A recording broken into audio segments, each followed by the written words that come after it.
জানদা বাতহু।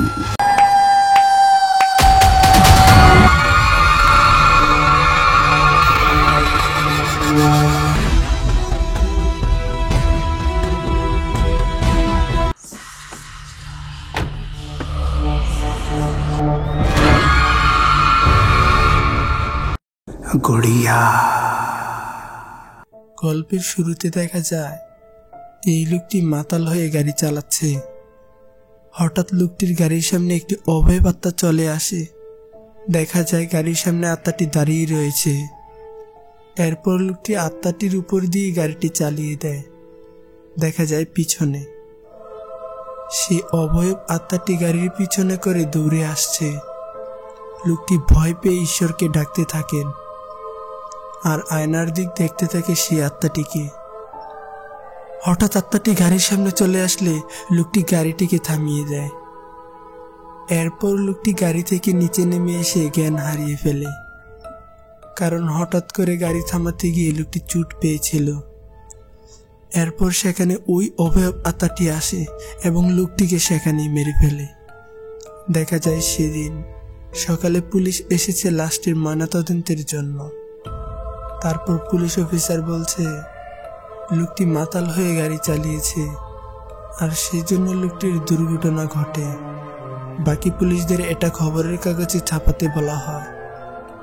সেখানে থাকা এই পুলিশটির নাম হচ্ছে বিক্রম। বিক্রম বলে, স্যার, তাকে আগে ফরেন্সিক ল্যাবে পাঠানো উচিত, আর আপনি এখানে কেসটা শেষ করে দিচ্ছেন। পুলিশ অফিসার তখন বিক্রমকে শাসিয়ে সেখান থেকে চলে যায়। এরপর সিনটা এই ছেলেটির কাছে আসে। তার নাম হচ্ছে জয়। অনেক বছর পর নিজের বাড়িতে এসেছে, সেজন্য তার বাবা মা ও তার ছোট বোন অনেক খুশি। জয়ের ছোট বোনের নাম হচ্ছে হারলিন। দেখা যায় সেদিন রাতে জয়ের বাবা মা ঘুমোচ্ছিল। হঠাৎ করেই জয়ের বাবার বুকে ব্যথা শুরু হয়। এরপর জয়ের বাবাকে হসপিটালে নিয়ে যাওয়া হয়। সেদিন রাতেই এই ছেলেটিকে দেখা যায়। কিছু একটার ভয় পেয়ে ছেলেটি দৌড়ে বাড়ির দিক যাচ্ছে, আর হঠাৎ করেই ছেলেটির সামনে সে অভয় আত্মাটি চলে আসে, যে আত্মাটি গল্পের শুরুতে থাকা লোকটিকে মেরে ফেলেছিল। আত্মাটি এসেই তার ঘাড় মটকে ছেলেটিকে সেখানেই মেরে ফেলে। এরপর দেখা যায় নরসিংদীর রাস্তায় দুজন কাপল রাস্তা ধরেই যাচ্ছিল। গাড়িটি নরসিংদীর রাস্তায় এসে হঠাৎ করে তাদের গাড়িটি নষ্ট হয়ে যায়। ছেলেটি গাড়ি থেকে নেমে আসে গাড়ি ঠিক করার জন্য। এরপর পিছনে থাকা মেয়েটিকে দেখানো হয়। মেয়েটির পিছনে কেউ যেন বসে রয়েছে। ভালো করে দেখলে দেখা যায় ওই আত্মাটি মেয়েটির পিছনে বসে রয়েছে। এরপর সে আত্মাটি মেয়েটির গলা কেটে সেখানেই তাকে মেরে ফেলে।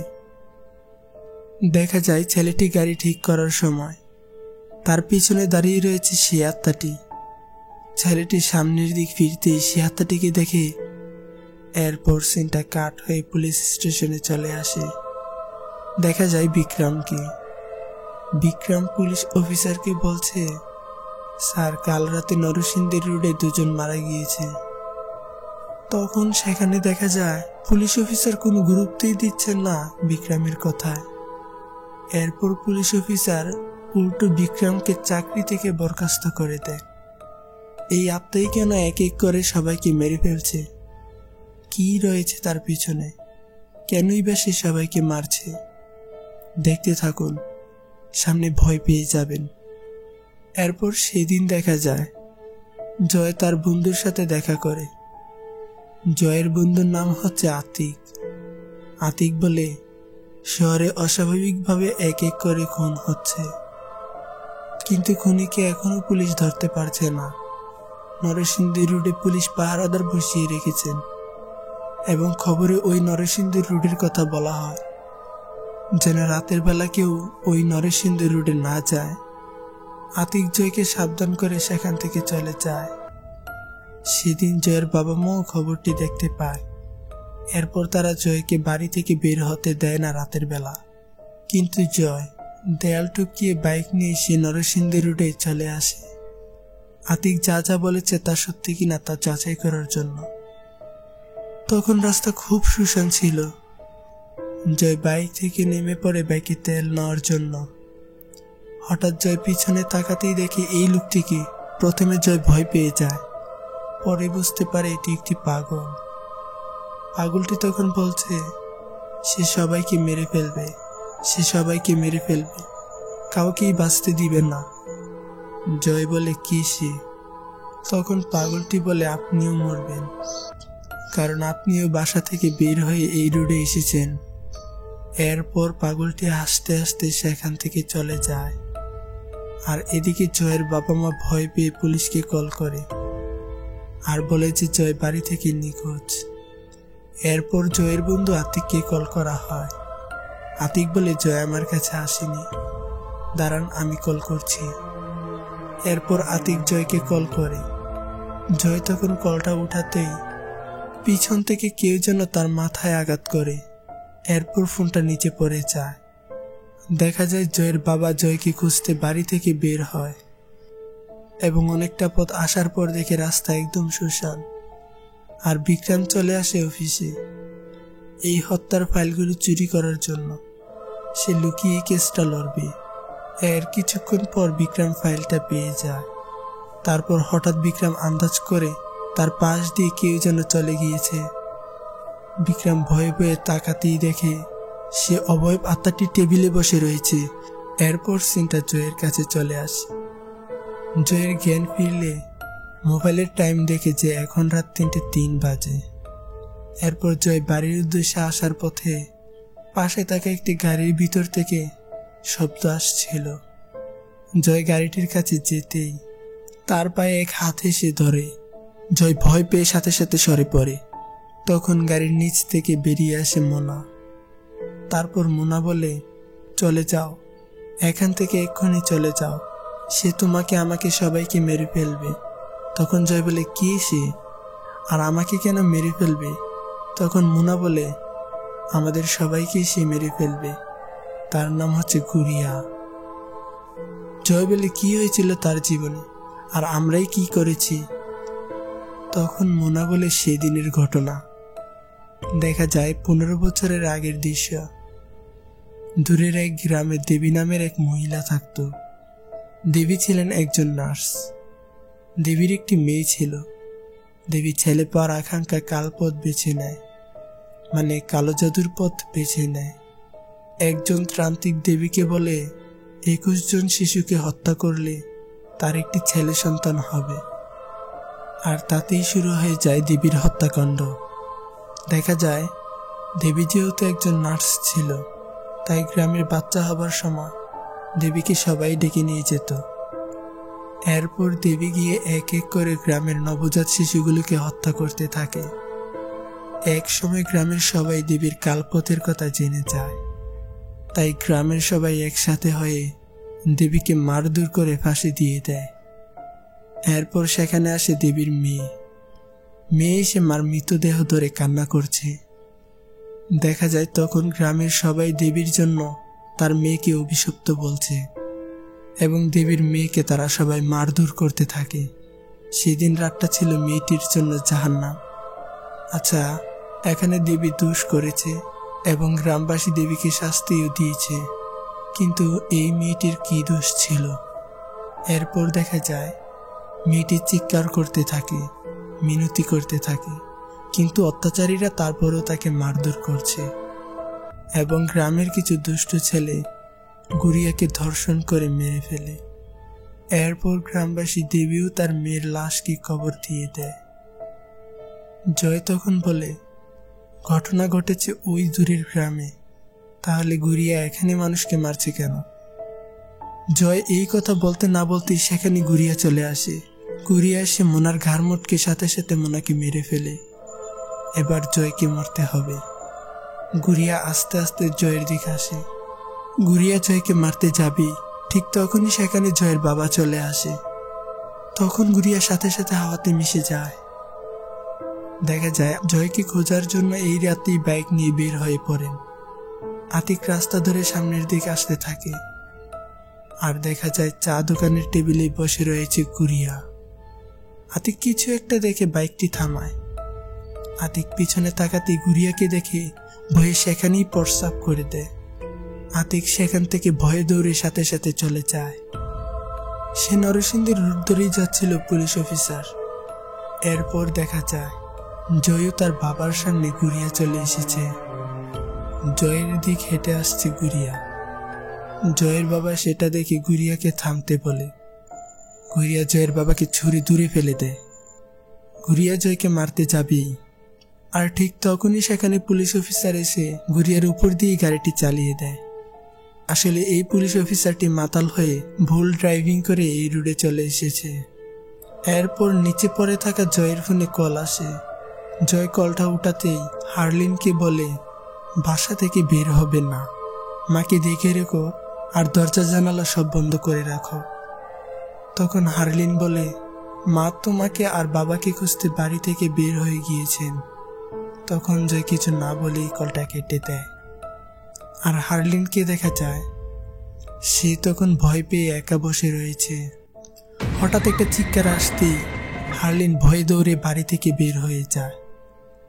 এরপর দেখা যায় ঘুরিয়ে সে পুলিশ অফিসারটির সামনে আসে।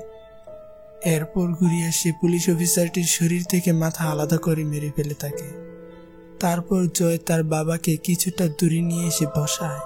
এরপর জয় তার বাবাকে সেখানে রেখেই তার মাকে খুঁজতে চলে যায়। দেখা যায় তখন জয়ের বাবার বুকে ব্যথাটা বাড়ছে, তাই তিনি ট্যাবলেটের পাতাটি হাতে নেয়।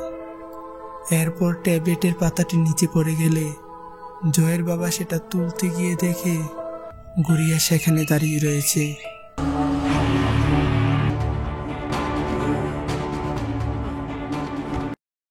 তখন সিনটা কাট হলে দেখা যায় জয়ের মাকে। তিনি বাহিরে এসে জয় ও তার বাবাকে খুঁজতে থাকেন। এরপর জয়ের মা গুড়িয়াকে দেখে লুকিয়ে বসে পড়েন। জয়ের মা পিছনের দিক তাকাতেই দেখে গুড়িয়া তার দিক হেঁটে আসছে। আর তখন গুড়িয়া সেখানে এসে দেখে জয়ের মা সেখানে নেই। সময় বুঝে জয়ের মা লুকিয়ে পড়েন। জয় তার মাকে কল করে। এতে করে ফোনের শব্দ হলে সেখানে গুড়িয়া চলে আসে। আর গুড়িয়াকে দেখে জয়ের মা ভয়ে চিৎকার করে ওঠে। সিনটা আবার হারলিনের কাছে চলে আসে। দেখা যায় হারলিনকে উল্টো করে হাওয়ায় ভাসিয়ে রাখে গুড়িয়া। হারলিনের জ্ঞান ফিরলে গুড়িয়া তার মুখের সামনে চলে আসে। এতে করে হারলিন জুড়ে এক চিৎকার দিতেই গুড়িয়া হারলিনকে নিচে ফেলে দেয়। এরপর গুড়িয়া হারলিনের পা ধরে টেনে নিয়ে যেতে থাকে। এক সময় গুড়িয়া হারলিনকে ধাক্কা দিয়ে নিচে ফেলে দেয়। তখন হারলিন বসে বসে পিছুতে থাকে। দেখা যায় তখন হারলিন গুড়িয়ার সাথে গিয়ে ধাক্কা খায়। হারলিনও বুঝতে পারে তার পিছনে গুড়িয়া বসে রয়েছে। এরপর গুড়িয়া হারলিনের গালে একটি দাগ কেটে দেয়। এরপর সেখানে বিক্রম চলে আসলে তাই তখন গুড়িয়া হারলিনকে মারতে পারে না। সিনটা আবার জয়ের কাছে চলে আসে। সে দৌড়ে তার মার কাছে যাচ্ছিল। যাওয়ার পথে একটি বেনে ওই পাগলটিকে দেখতে পায়। চিনতে পেরেছেন এই পাগলটিকে? এরপর পাগলটি জয়কে দেখেই জুরি জুরি কুকুরের মতো শব্দ করতে থাকে। এটার জন্য কাউকে ডাকার ইঙ্গিত। ঠিক তখনই সেখানে গুড়িয়া চলে আসে। গুড়িয়া যখন জয়ের সামনে আসে তখন জয় বলে, তোমার সাথে যা হয়েছে তা অন্যায় হয়েছে। জয় গুড়িয়ার অতীত নিয়ে কথা বলতেই গুড়িয়া জয়কে ছুঁড়ে ফেলে দেয়। এরপর জয়ের সামনে এসে দাঁড়ায় গুড়িয়া। গুড়িয়া জয়ের কাছে এসে তার হাত দিয়ে জয়ের বুকে আঘাত করে বসে। দেখা যায় জয়ের বুক থেকে রক্ত ঝরছে। এর কিছুক্ষণ পর জয়কে দেখা যায়। জয় একটু একটু করে হাঁটছিল। হঠাৎ সে রাস্তায় পড়ে জ্ঞান হারিয়ে ফেলে। সে রাস্তা ধরেই যাচ্ছিল বিক্রম। বিক্রম জয়কে অজ্ঞান অবস্থায় দেখতে পায়। এরপর বিক্রম এসে জয়ের জ্ঞান ফিরায়। তারপর বিক্রম গুড়িয়ার ব্যাপারে জয়ের সাথে কিছু কথা বলে। বিক্রম জয়ের সাথে কি কথা বলে তা গল্পের শেষেই জানা যাবে। এরপর সেখান থেকে জয় চলে আসে একটি পরিত্যক্ত বাড়িতে। এই বাড়িটিই হচ্ছে গুড়িয়াদের বাড়ি। গুড়িয়াকে দেখা যায় সে জয়কে নজরে রেখেছে। জয় গুড়িয়াদের বাড়িতে এসে তার মা ও বোনকে খুঁজতে থাকে। দেখা যায় প্রতিক্ষণে যেন জয়কে নজরে রাখছে গুড়িয়া। হঠাৎ হারলিনের চিৎকার পেয়ে জয় হারলিনের কাছে আসে। আর দেখি গুড়িয়া হারলিনের চুল ধরে সেখান থেকে কোথাও যেন নিয়ে যাচ্ছে। জয় গুড়িয়ার কাছে দৌড়ে যায়। এরপর জয় সেখানে গিয়ে কাউকেই দেখতে পায় না। দেখা যায় জয়ের মাকে, তিনি এই বাড়িতেই রয়েছেন। জয়কে তিনি ডাক দিতেই যাবে, তখনই সেখানে গুড়িয়া এসে পিছন থেকে তার মুখ চেপে ধরে। আর জয় তার মাকে না দেখতে পেয়ে সেখান থেকে চলে যায় একটু দূর। জয় দেখে তার কাটা জায়গাটা থেকে অনবরত রক্ত আসছে এবং জয় খুব ক্লান্ত অবস্থায় রয়েছে, তাই পাশে থাকা ডাম থেকে জয় মুখে জল দিচ্ছিল। ঠিক তখন সেখানে গুড়িয়া এসে জয়কে ডামে থাকা জলে চুবিয়ে ধরে। এরপর আবার গুড়িয়া জয়কে ছেড়ে দেয়।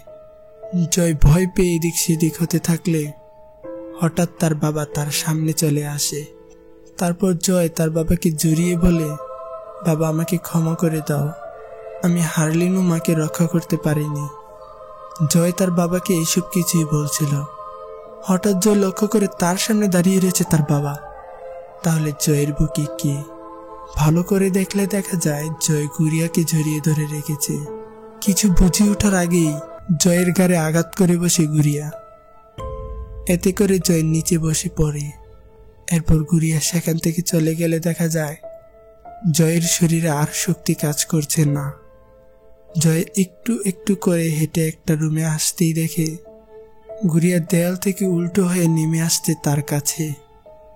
এরপর জয়কে দেয়ালে আটকে গুড়িয়া জয়ের বাবা মাকে নিয়ে আসে তার সামনে। এরপর গুড়িয়া জয়ের সামনেই তার বাবাকে নৃশংসভাবে মেরে ফেলে। তখন জয়ের মা বলছে, জয় তুই এখান থেকে চলে যা। এই কথা বলতেই সবাই উধাও হয়ে যায়, যেন এটি একটি কল্পনা ছিল। এরপর জয় বাড়িটি থেকে বাইরে চলে আসে। সেখানে এসেও জয় গুড়িয়াকে দেখতে পায়। গুড়িয়া তার সামনে এসে জয়কে ছুঁড়ে ফেলে দেয়। এরপর জয় আবার উঠে দাঁড়ায়। তখন সেখানে দেখা যায় জয়ের বাবা মা ও বোন চলে এসেছে। জয় তখন বিক্রমের কথাগুলো মনে করে। দেখা যায় বিক্রম বলছিল, যে বেশি ভয় পায় গুড়িয়া তাকেই বেশি ভয় দেখিয়ে হত্যা করে, কারণ গুড়িয়া মৃত্যুর আগেও ভয় পেয়েছিল। তাই যারা ভয় পায় গুড়িয়া তাদেরকেই মেরে ফেলে। এরপর বিক্রম বলে, আমি গুড়িয়ার সামনে দুবার পড়েছি, কিন্তু আমি তাকে ভয় পাইনি, তাই গুড়িয়াও আমাকে হত্যা করেনি। সাহস করে গুড়িয়ার সামনে গিয়ে দাঁড়ায়। তখন গুড়িয়া জয়ের চোখের দিক তাকায়। গুড়িয়া দেখতে পায় জয় আর তাকে ভয় পাচ্ছে না, তাই গুড়িয়া একটু উপরে উঠে জোরে জোরে চিৎকার করতে থাকে জয়কে ভয় দেখানোর জন্য। সেদিন সারা রাত গুড়িয়া চিৎকার করে, কিন্তু জয় ভয় না পেয়ে দাঁড়িয়ে থাকে। এর কিছুক্ষণ পর সকাল হয়ে যায়, আর সূর্যের আলো গুড়িয়ার উপরে পড়তেই গুড়িয়ার সাথে সাথে ছাই হয়ে যায়। গুড়িয়া ছাই হতেই জয় নিচে পড়ে যায়। হারলিন তার বাইকে ডাক দিলে তখন আর জয় কোনো সাড়া শব্দ করে না, মানে জয় যুদ্ধ শেষ করে মারা গিয়েছে। সকালে আতিক এসেছে বন্ধুর মৃতদেহ দেখতে, আর সবার আহাজারি চিৎকারের মাঝ দিয়ে গল্পটির সমাপ্তি ঘটে।